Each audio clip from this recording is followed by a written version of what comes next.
Salut à toi, aujourd'hui je vais partager avec toi 4 astuces pour acheter ton terrain à moindre coût. Et ces 4 astuces, nous allons les parcourir.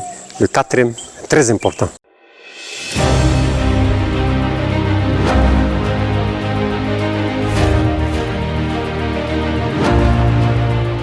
Donc nous allons voir en 4 points ce qu'il te faut pour acheter ton terrain à moindre coût, bien placé, parce que l'emplacement est très important, dans quelles circonstances et comment s'y prendre. Dans le premier point, nous allons voir pourquoi tu veux acheter un terrain. Ça, c'est la première question que tu dois te poser.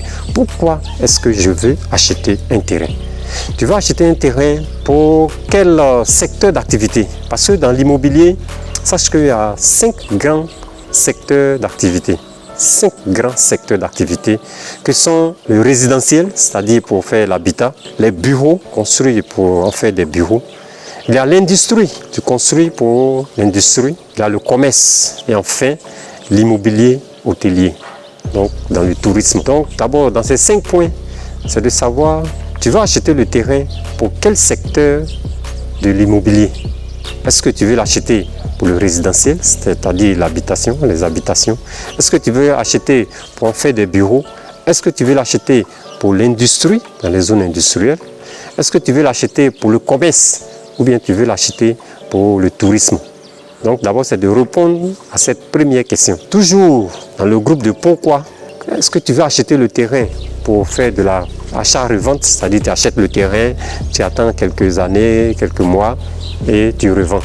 Est-ce que c'est dans ce cadre? Parce qu'il y a certains qui en font leur activité. Ils achètent le terrain, ils font toute la documentation jusqu'à l'ACD en Côte d'Ivoire. Nous parlons d'ACD, arrêté de concession définitive, et après ils le revendent. Est-ce que c'est dans ce cadre que tu vas acheter le terrain? Donc dans un premier temps, comme je le disais, c'est de poser la question et trouver la réponse de pourquoi est-ce que tu vas acheter le terrain. Une fois la question du pourquoi élucidée, nous passons maintenant à l'emplacement. L'emplacement est très important. En immobilier, emplacement. L'emplacement est très important. Au niveau de l'emplacement, tu dois te rapprocher du ministère de la construction, du logement et de l'urbanisme sur 2 points. Ils vont t'éclairer sur 2 points. Pour savoir, est-ce que la zone dans laquelle tu veux acheter ton terrain, est-ce que c'est une zone qui est, si je prends le cas par exemple de l'habitation, est-ce que c'est une zone qui est dédiée à l'habitation? Est-ce que ce n'est pas une zone ZAD, la ZAD, c'est-à-dire les zones d'aménagement différées? Les zones d'aménagement différées, ce sont des zones que l'État se réserve. L'État se réserve pour des aménagements un peu plus tard. La ZAD, ce sont des zones d'aménagement différées. C'est une zone, c'est un secteur créé par l'État. Ça, c'est la définition au niveau du ministère de la Construction. C'est un secteur créé par l'État à travers les documents de planification, à l'intérieur duquel s'applique un droit de préemption. Un droit de préemption. Donc ce sont, en gros, ce sont des secteurs que l'État se réserve au niveau des lotissements.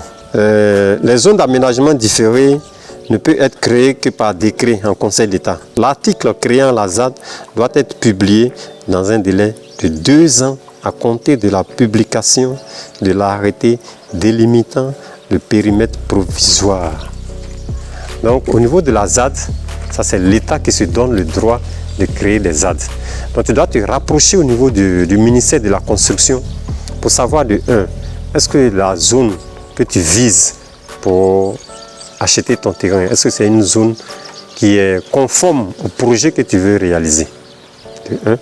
De 2, est-ce que ce n'est pas une zone qui est frappée par la ZAD, c'est-à-dire les zones d'aménagement différées par l'État du Côte d'Ivoire?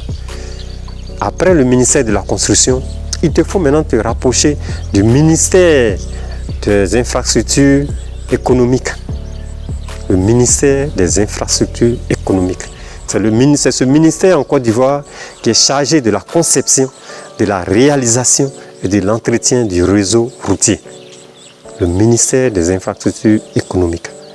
Donc à ce ministère, tu te renseignes pour savoir la zone dans laquelle tu veux acheter ton terrain, la zone dans laquelle tu veux acheter, tu as un projet d'acheter un terrain. Quelles sont les infrastructures de l'État qui sont prévues dans cette zone, à moyen et à long terme?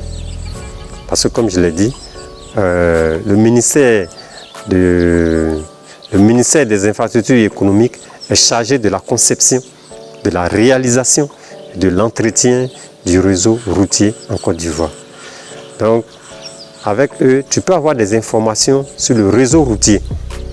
Et en fonction de ça, ça peut t'aider dans le choix de la zone dans laquelle tu veux acheter ton terrain.